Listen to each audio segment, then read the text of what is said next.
If students do this for 90 minutes, it decreases the chance they'll drop out of university by 50%.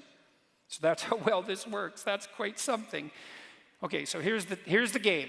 So it's not an easy game, but you can do it badly and it'll still work. So that's a good game. So the first part of the game is give yourself the benefit of the doubt for the purposes of the game. Imagine that the universe would not grind cataclysmically to a halt if something as horrible and wretched as you had an okay time. So it's hard for people to grasp that because, you might think of people as selfish and self-centered and out for themselves, all of that. Most people aren't like that. There's about 4% of people who are like that, and look the hell out for them. And they're online trolls, by and large. And the clinical evidence for that's very clear, by the way. And it's pretty much them and not you if you're in interaction with them. It's all about them. But most people are the opposite of that. Most people are better to other people than they are to themselves. Most people are harder on themselves than they are on anyone else. And, there's something admirable about that because it means to some degree that you're looking out for other people. But there's something that's not admirable about it because it means that you're not treating yourself with the respect that someone with your intrinsic worth must have to flourish. And the problem is, of course, more than anyone else what the full range of inadequacies, what your full range of inadequacies most precisely is. You also know all the stupid things you've ever done.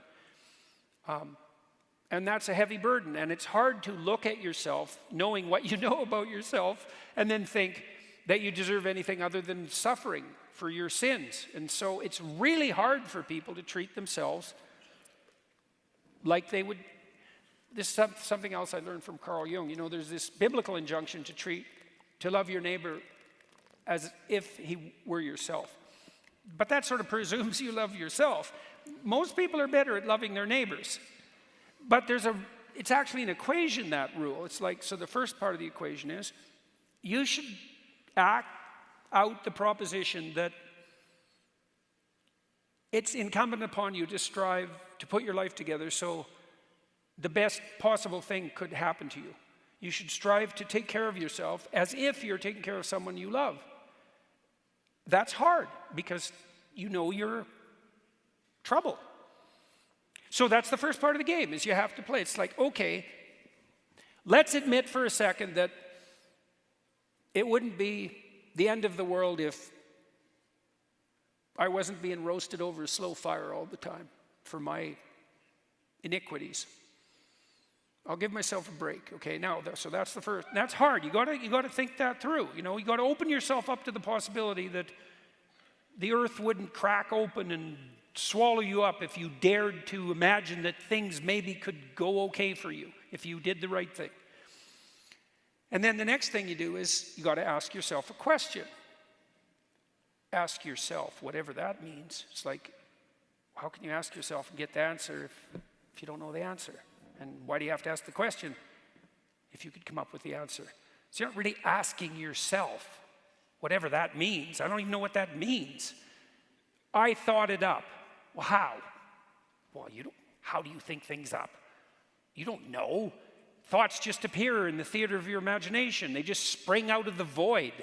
And there they are. And you might think, well, I thought that up. It's okay, have it your way. But it's not an explanation.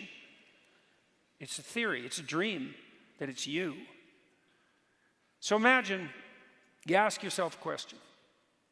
Now, the first thing you're doing is admitting that there's something you don't know. So that's humility. There's something I don't know that I need to know, that I could learn if I was willing to learn. So what don't you know? Here's the question. 5 years from now,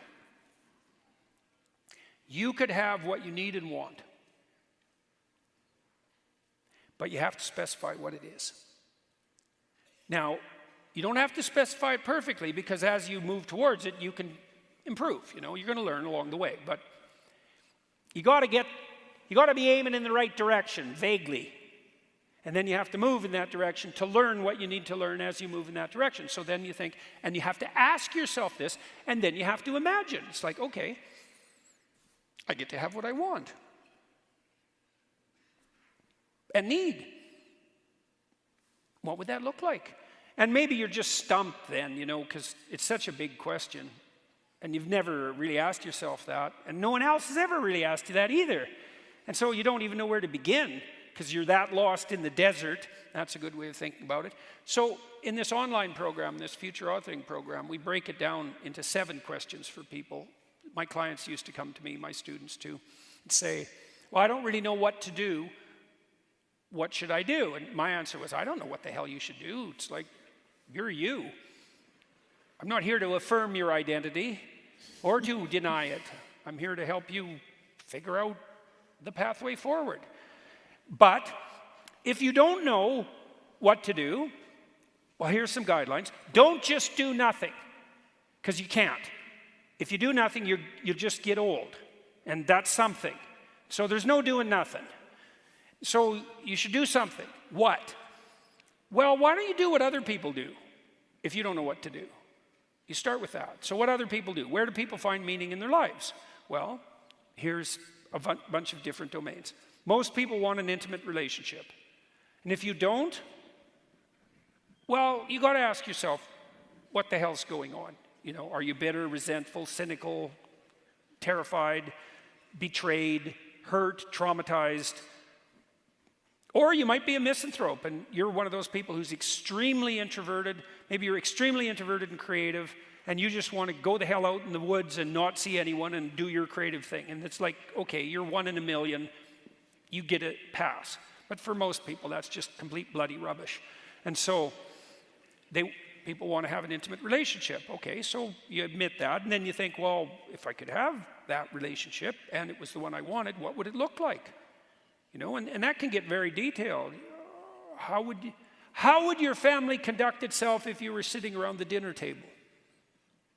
It's like a Norman Rockwell painting, that famous painting of Thanksgiving. It's like if you could have, or maybe you're just having an intimate candlelight dinner with your wife or your husband, and you get to have it, and it works. Well, what does it look like? Who are you? How are you dressed? How are you conducting yourself? What are you talking about? Who could you be if you could have what you wanted? Well, you can imagine, and your imagination will provide you with an answer. And then you can write that down and think, well, that looks like that'd be a good deal. That'd be worth making a sacrifice for. And then you say, well, what else do people need? Well, family. Well, that might mean children. It might mean repairing the relationship with the children you already have. Might mean your parents, if you're fortunate enough to still have them, or unlucky enough, depending on the parents. And maybe you should fix that relationship, And how do you fix it? Well, you try to find out what you can be grateful about that your parents delivered to you. And then everything left over, you see if you can work it out with them. And then you think, well, if I had a relationship with my father that I would want to have, what would that look like? And then there you go. You got some work to do right there.